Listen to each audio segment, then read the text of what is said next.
प्रधानमंत्री नरेंद्र मोदी ने अहमदाबाद में गुजरात सहकारी दूध विपणन महासंघ के स्वर्ण जयंती समारोह में लिया हिस्सा। कहा, 10 वर्षों में देश ने डेयरी सेक्टर में की जबरदस्त प्रगति।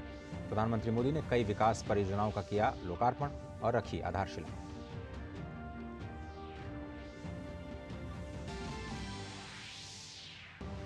पीएम मोदी ने गन्ना खरीद की कीमत में ऐतिहासिक बढ़ोतरी को बताया ऐतिहासिक। कहा, किसानों की आय को दोगुना करने के लिए सरकार प्रतिबद्ध। केंद्रीय मंत्रिमंडल ने वित्त वर्ष 2024-25 में गन्ने का एफआरपी बढ़ाकर 340 रुपए प्रति क्विंटल किया था।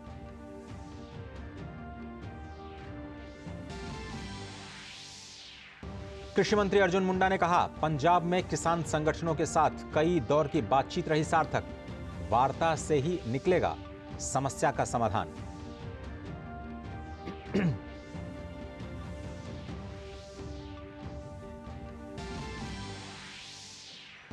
नई दिल्ली में जारी 9वें रायसीना डायलॉग का आज दूसरा दिन। विदेश मंत्री डॉक्टर एस जयशंकर ने एक बार फिर संयुक्त राष्ट्र में सुधारों पर दिया जोर।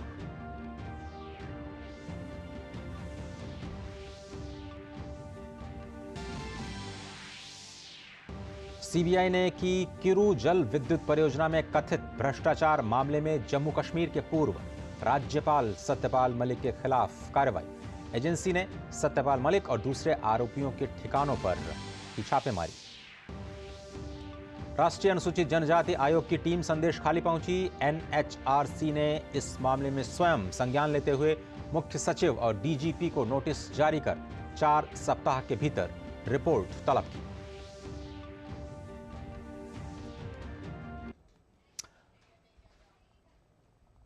समाचारों में स्वागत है आप सभी का। दिन के 12 बज चुके हैं और अब खबरें विस्तार से। प्रधानमंत्री नरेंद्र मोदी ने अहमदाबाद में गुजरात सहकारी दूध विपणन महासंघ के स्वर्ण जयंती समारोह में हिस्सा लिया।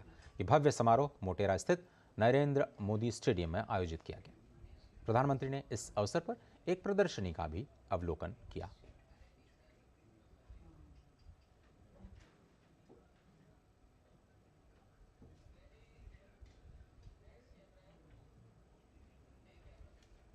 गुजरात सहकारी दूध विपणन महासंघ के स्वर्ण जयंती समारोह में 1.25 लाख से ज्यादा किसान जुटे। इन सभी ने प्रधानमंत्री का दिल खोलकर स्वागत किया। पीएम मोदी ने इन सभी का हाथ हिलाकर अभिवादन किया। समारोह के मंच पर प्रधानमंत्री का परंपरागत ढंग से स्वागत भी किया गया।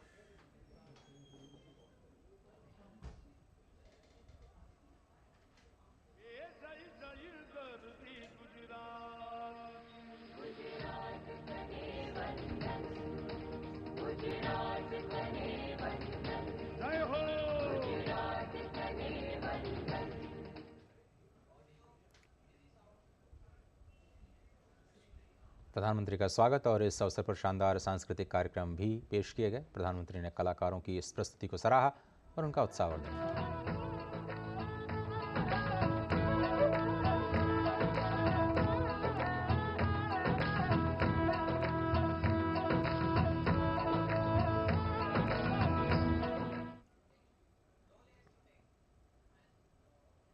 समारोह के दौरान पीएम ने अमूल डेयरी आनंद में यूएचटी मिल्क प्लांट और चीज और चॉकलेट प्लांट के विस्तार, साबर डेयरी हिम्मतनगर में चीज प्लांट, सरहद डेयरी कच्छ में आइसक्रीम प्लांट, भरूच यूनियन द्वारा मुंबई में डेयरी प्लांट और राजकोट डेयरी के प्लांट विस्तार के नए कार्यक्रमों का भी शुभारंभ किया। और इन सभी कार्यक्रमों से हजारों किसानों को फायदा मिलने की उम्मीद। कच्छ जिला सहकारी दुग्ध उत्पादक संघ लिमिटेड सरहद डेयरी के ऑटोमेटिक आइसक्रीम प्लांट, साथ ही प्रधानमंत्री जी द्वारा उद्घाटन किया जा रहा है भरूच जिला सहकारी दूध उत्पादक संघ लिमिटेड दूध धारा डेयरी के dairy processing plant Navi Mumbai, और राजकोट जिला सहकारी दूध उत्पादक संघ लिमिटेड गोपाल डेयरी की राजकोट डेयरी विकास परियोजना का भी इस अवसर पर गरिमामयी उपस्थिति है श्री भूपेंद्र पटेल। गुजरात सहकारी दूध विपणन महासंघ स्वर्ण जयंती समारोह को संबोधित करते हुए प्रधानमंत्री ने भारत के डेयरी सेक्टर में हुए विकास की सराहना की। पीएम ने सहकार के माध्यम से इस क्षेत्र में मिली सफलता को शानदार बताया। प्रधानमंत्री ने कहा कि पिछले 10 सालों में देश के डेयरी सेक्टर ने जबरदस्त प्रगति की है। अगर मैं पिछले 10 साल की बात करूं तो भारत में दूध उत्पादन में करीब करीब 60% वृद्धि हुई है। पिछले 10 वर्षों में प्रति व्यक्ति दूध उपलब्धता भी करीब करीब 40% बढ़ी है। दुनिया में डेयरी सेक्टर सिर्फ 2% की दर से आगे बढ़ रहा है, जबकि भारत में डेयरी सेक्टर 6% की दर से आगे बढ़ रहा है। गुजरात सहकारी दूध विपणन महासंघ की सराहना करते हुए पीएम मोदी ने कहा कि गुजरात की गांव ने मिलकर के 50 साल पहले जो पौधा लगाया था, आज वह विशाल वटवृक्ष बन गया है। पीएम ने कहा कि इस विशाल वटवृक्ष की शाखाएं आज देश विदेश तक फैल चुकी हैं। पीएम मोदी ने डेयरी सेक्टर में देश की नारी शक्ति की केंद्रीय भूमिका को भी सराहा।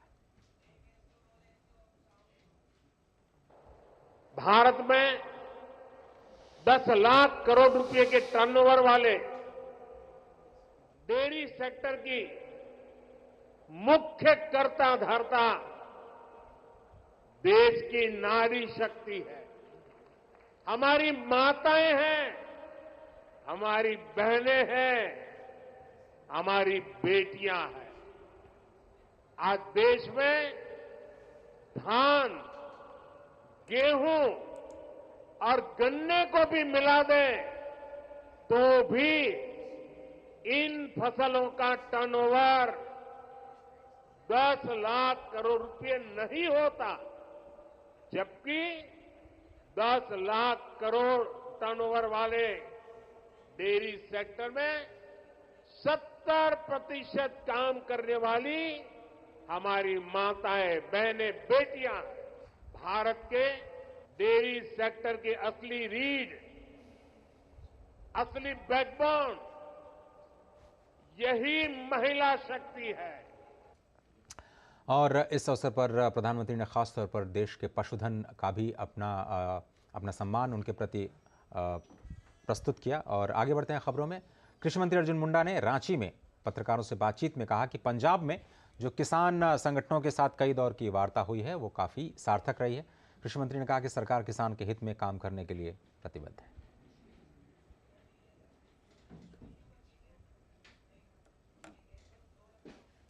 पंजाब में किसान संगठनों के साथ किसानों के मसले पर कई दौर की बातचीत हुई है और अभी भी हम बातचीत के लिए किसान संगठनों से कहा है कि इसका समाधान बातचीत के माध्यम से हम निकालेंगे, क्योंकि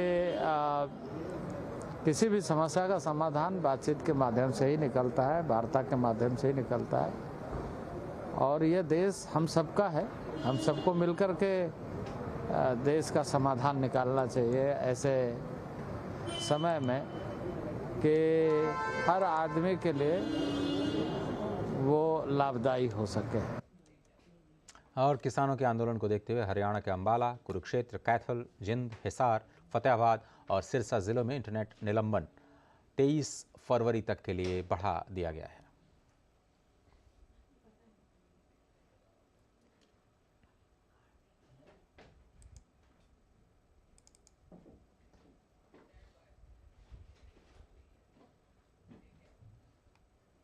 किसान आंदोलन के चलते सिंधु बॉर्डर पर आम लोग परेशान हैं। सबसे ज्यादा मार दिहाड़ी मजदूरों पर पड़ी है। काम काज ठप होने की वजह से बॉर्डर्स के इलाके की फैक्ट्रियां बंद हैं। सिंधु बॉर्डर पर जायजा लिया हमारे सहयोगी पराक्रम सिंह शेखावत ने। गरीब आदमी परेशान है, बहुत परेशान है हम सब। बहुत परेशानी है, जाने में लेट हो जाते हैं। दिक्कत है सर, दिक्कत क्या है? पहली कौन सी होके जाना पड़ता है? 2 किलोमीटर जाना पड़ता है, पैसा लाना पड़ता है, पैसा लगा के जा रहे हैं। और गन्ना किसानों को बड़ी सौगात देते हुए केंद्र सरकार ने चीनी सीजन 2024-25 के लिए एफआरपी को बढ़ाकर के 340 रुपए प्रति क्विंटल कर दिया। प्रधानमंत्री नरेंद्र मोदी ने अपने सोशल मीडिया प्लेटफॉर्म एक्स पर बताया कि देश भर के अपने किसान भाई बहनों के कल्याण से जुड़े हर संकल्प को पूरा करने के लिए हमारी सरकार प्रतिबद्ध है। इसी कड़ी में गन्ना खरीद की कीमत में ऐतिहासिक बढ़ोतरी को मंजूरी दी गई है। इस कदम से हमारे करोड़ों गन्ना उत्पादक किसानों को लाभ होगा।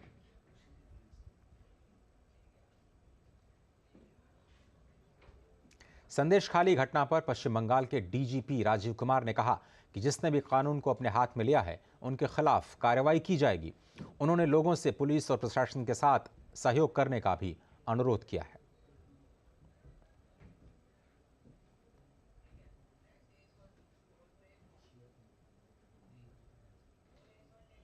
जिसने भी अपने हाथ में कानून लिया है उनके सबके विरुद्ध व्यवस्था करी जाएगी। मानुष कि जिससे जो यहाँ के लोग हैं बाशिंदे जो अच्छे ढंग से रह सकें, उनके जो जो अभियोग हैं सब देखे जा रहे हैं, इंक्लूडिंग लैंड रिलेटेड है और कोई भी रिलेटेड हो, सब अभियोग सुने जा रहे हैं, सब देखे जा रहे हैं। आपके थ्रू केवल यही उनको लोगों को वार्ता है कि सब लोग पुलिस और एडमिनिस्ट्रेशन के साथ सहयोग करें। हम उनकी सारी जो जो उनके अभियोग हैं सबको सुनेंगे और जिन्होंने आईन तोड़ा है, जिन्होंने कानून को अपने हाथ में लिया, उनके विरुद्ध व्यवस्था होगी। उधर राष्ट्रीय अनुसूचित जनजाति आयोग की टीम संदेशखाली पहुंच चुकी है। राष्ट्रीय अनुसूचित जनजाति आयोग ने पश्चिम बंगाल के उत्तर 24 परगना जिले में स्थित संदेशखाली गांव का दौरा किया और अनुसूचित जाति की स्थिति पर राज्य सरकार से रिपोर्ट तलब की गई है। आयोग ने राज्य के मुख्य सचिव और पुलिस महानिदेशक से 4 हफ्ते के भीतर ब्यौरा देने को कहा है और रिपोर्ट मांगी गई है। राष्ट्रीय अनुसूचित जाति आयोग और राष्ट्रीय महिला आयोग पहले ही संदेशखाली का दौरा कर चुके हैं। संदेशखाली की महिलाओं ने टीएमसी नेता पर जमीन पर कब्जा करने और महिलाओं के साथ यौन शोषण करने का आरोप लगाया। उधर राष्ट्रीय मानवाधिकार आयोग ने पश्चिम बंगाल के संदेशखाली में लगातार जारी हिंसा और महिलाओं पर हुए उत्पीड़न की घटनाओं का स्वतः संज्ञान लेते हुए घटना की जगह एनएचआरसी की एक टीम भेजने का फैसला लिया है। राष्ट्रीय मानवाधिकार आयोग ने राज्य के मुख्य सचिव और डीजीपी को नोटिस जारी कर 4 सप्ताह के भीतर रिपोर्ट तलब की है। संदेशखाली में महिलाओं और बच्चों के साथ अत्याचार की घटनाओं को भी एनएचआरसी ने गंभीरता से लिया है। मामले की गंभीरता को देखते हुए एनएचआरसी की टीम घटना की जगहों पर जाकर के विस्तृत रिपोर्ट तैयार करेगी।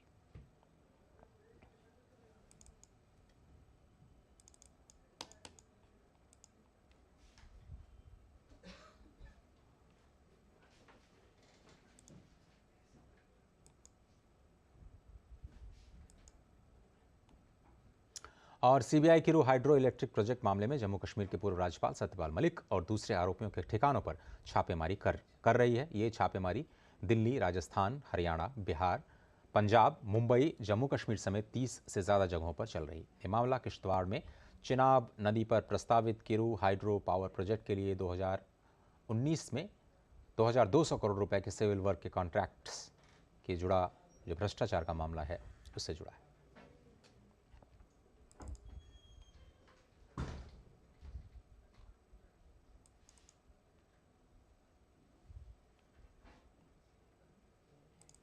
दिल्ली में शराब घोटाला मामले में आरोपी मनीष सिसोदिया को राउज एवेन्यू कोर्ट में पेश किया गया। मनीष सिसोदिया की न्यायिक हिरासत की अवधि को कोर्ट ने 12 मार्च तक बढ़ा दिया है।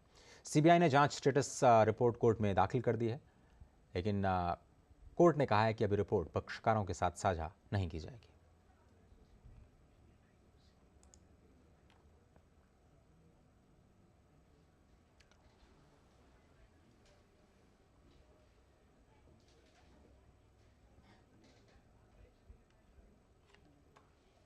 मदरसा दारुल उलूम देवबंद द्वारा गजवाए हिंद को वैधता देने वाला फतवा जारी किया गया है। दारुल उलूम देवबंद ने अपनी वेबसाइट के माध्यम से एक फतवा जारी किया है जिसमें गजवाए हिंद को इस्लामिक दृष्टिकोण से वैध बताते हुए महिमामंडित किया गया।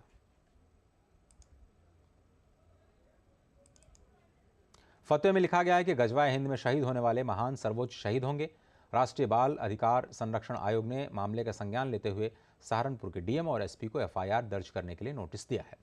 नोटिस में कहा गया है कि यह देश विरोधी फतवा है जो भारत के विरुद्ध युद्ध को इस्लामिक दृष्टिकोण से वैधता प्रदान करता है।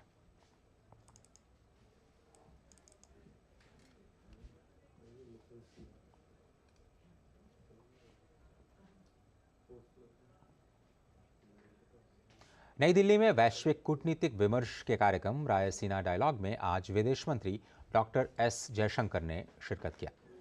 श्री जयशंकर ने अपने चिर परिचित अंदाज में एक बार फिर से सधे हुए शब्दों में संयुक्त राष्ट्र व्यवस्था की खामियों को उजागर किया और आरोप लगाया कि संयुक्त राष्ट्र आज भी पुरानी व्यवस्थाओं के आधार पर ही संचालित हो रहा है। When the UN was invented, it had about 50 approximately 50 members, we have 4 times the members. So it's a common sense proposition that you can't continue the same way when you have 4 times the members. We use the UN very often to illustrate that point. We've also seen, if you look at the last 5 years, all the big issues, in a way, we have not been able to find multilateral solutions. So the results are also, or the lack of results demonstrate the case for reform. Bulletin में एक छोटा सा break लेते हैं। आप देखते रहिए DD news.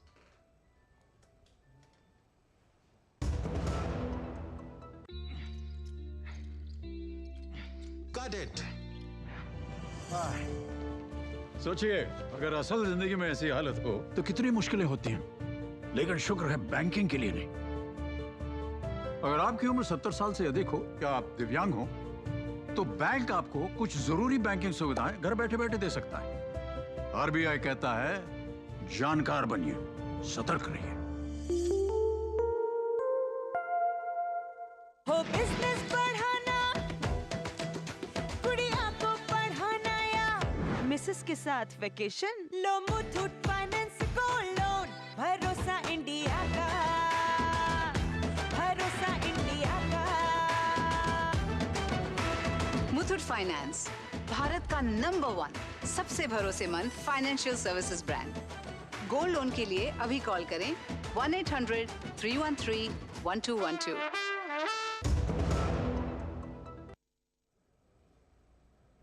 स्वागत है आप सभी का। राष्ट्रीय संग्रहालय में संरक्षित भगवान बुद्ध के कुछ पवित्र अवशेष आज से 18 मार्च तक थाईलैंड में प्रदर्शित किए जाएंगे। संस्कृति मंत्रालय ने ये जानकारी दी है। भगवान बुद्ध के साथ उनके शिष्य आराहाटा सारिपुत्र और आराहाट्या मोदलगायन के अवशेषों को भी थाईलैंड ले जाया जा रहा है। ये पहली बार होगा जब बुद्ध के साथ उनके शिष्यों के पवित्र अवशेषों को भी श्रद्धालुओं के लिए एक साथ प्रदर्शित किया जाएगा। मंत्रालय ने कहा कि आयोजन भारत थाईलैंड संबंधों में ऐतिहासिक उपलब्धि साबित होगा।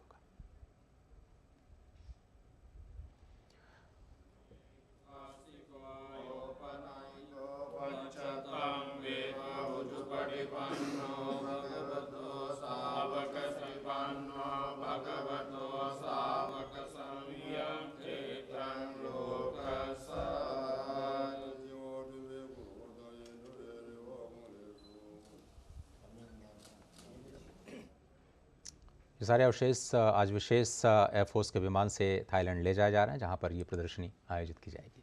लोकसभा चुनाव को लेकर के छत्तीसगढ़ में बीजेपी सक्रिय हो चुकी है। केंद्रीय गृह और सहकारिता मंत्री अमित शाह आज छत्तीसगढ़ के दौरे पर रहेंगे। अमित शाह आज छत्तीसगढ़ में विभिन्न कार्यक्रमों में शामिल होंगे। अमित शाह का जांजगीर में विशाल जनसभा को भी संबोधित करने का कार्यक्रम है। अमित शाह बस्तर क्लस्टर की लोकसभा चुनाव प्रबंधन समिति की बैठक में शामिल होंगे।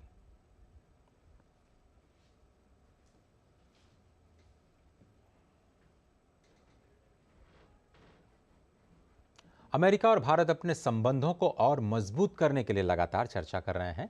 इसी दिशा में रक्षा मंत्रालय और अमेरिका के रक्षा विभाग ने नई दिल्ली में आयोजित दूसरे भारत अमेरिका रक्षा एक्सेलरेशन इकोसिस्टम शिखर सम्मेलन में हिस्सा लिया। इस दौरान एक स्वतंत्र और खुले इंडो पैसिफिक के दृष्टिकोण का समर्थन करने के लिए सैन्य अंतर क्षमता बढ़ाने पर चर्चा की गई। इसके अलावा सम्मेलन में वक्ताओं ने उन्नत सैन्य क्षमताओं का सह उत्पादन करने और रक्षा आपूर्ति श्रृंखला बनाने के अवसरों पर भी बात की। रक्षा विभाग ने जानकारी दी कि सरकारों ने अमेरिकी और भारतीय रक्षा स्टार्टअप्स के लिए निर्यात नियंत्रण पर एक हाइब्रिड सूचना सत्र का भी नेतृत्व किया, जिसका उद्देश्य साझेदारी और सह विकास प्रौद्योगिकी करना है।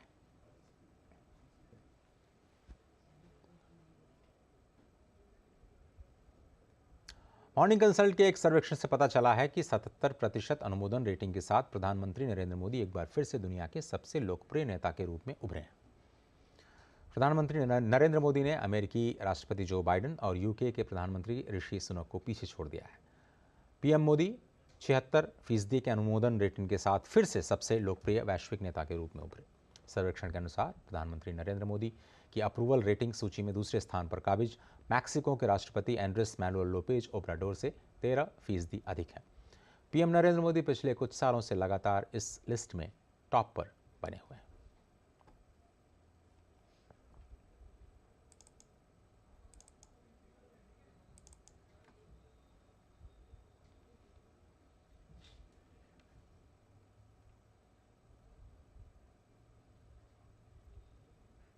भारत और इंग्लैंड के बीच 5 टेस्ट मैच की सीरीज का चौथा टेस्ट मुकाबला कल रांची में खेला जाएगा।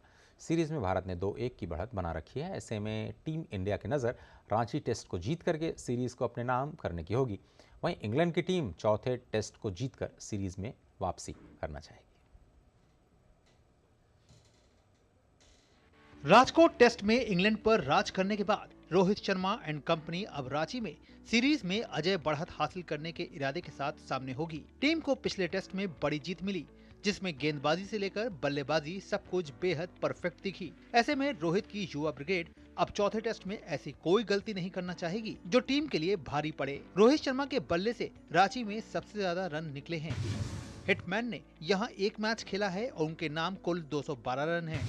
वहीं रवींद्र जडेजा ने यहां 2 टेस्ट मैचों में कुल 12 विकेट लिए हैं, जबकि उनके बल्ले से यहां 105 रन भी आए हैं। वैसे जसप्रीत बुमराह की गैर मौजूदगी में गेंदबाजी में अब मोहम्मद सिराज पर काफी हद तक दारोमदार रहेगा। वहीं इंग्लैंड की बात करें तो यहां सबसे ज्यादा चर्चा कप्तान बेन स्टोक्स को लेकर है, जिनसे इंग्लिश टीम को उम्मीद है कि वो चौथे टेस्ट में गेंदबाजी जरूर करेंगे। वैसे इंग्लैंड की टीम रांची के मैदान पर पहली बार टेस्ट मैच खेलेगी। ऐसे में ये बात टीम इंडिया के हक में जाती है।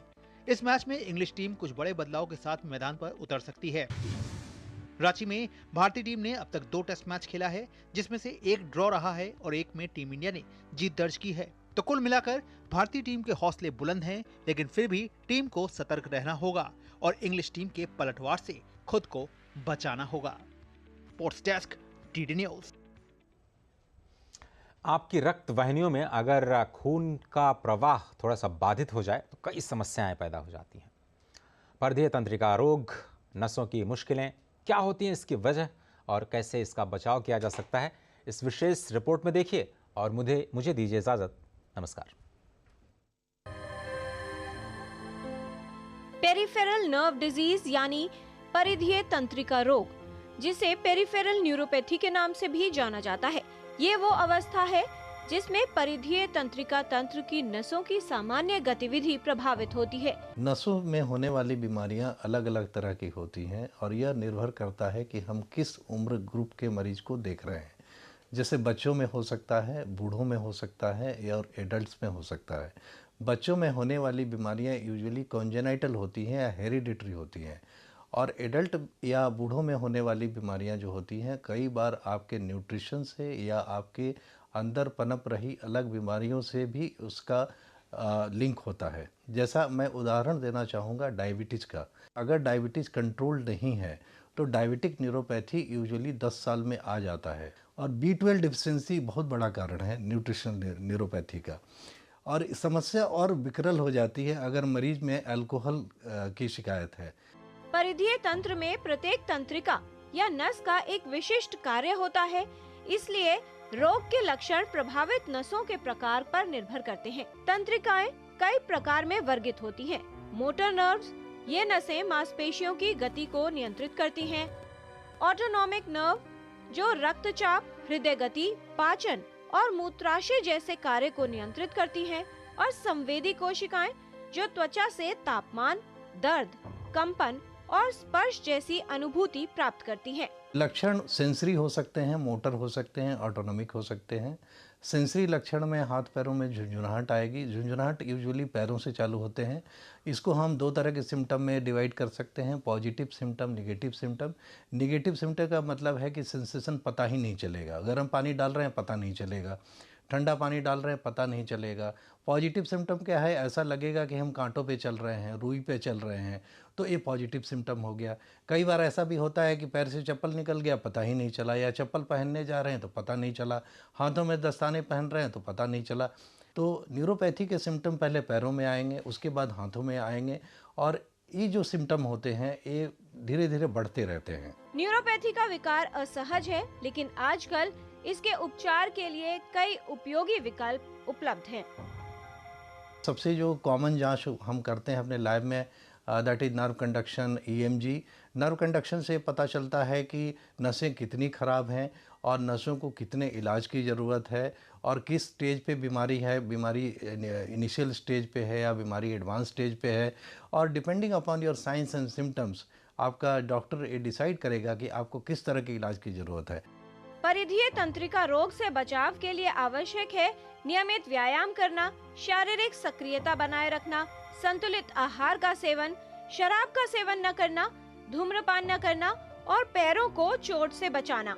जल्द पहचान और सही उपचार से लक्षणों को नियंत्रित करना संभव हो सकता है, जिससे पेरिफेरल नर्व्स यानी परिधीय तंत्रिकाओं को क्षति से बचाया जा सकता है। किरण भारद्वाज, डीडी न्यूज।